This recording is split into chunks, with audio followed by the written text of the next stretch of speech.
Welcome to the in front of me XIAOMI Poco F4 GT, and I'll show you how to enable or disable NFC on this device. So first you should go into the settings application, and after that tap to the connection and sharing. Now just scroll a little bit down, and here you'll find the NFC switcher. To activate NFC, click once on the switcher, and to turn it off, click on the switcher again.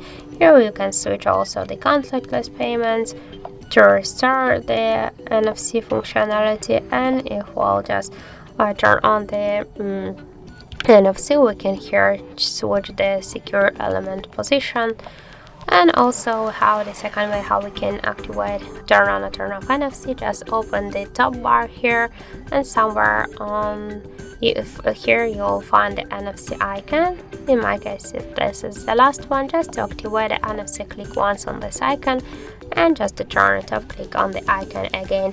And if you want to launch the NFC settings from the notification panel, just hold this icon and you will open the NFC settings here.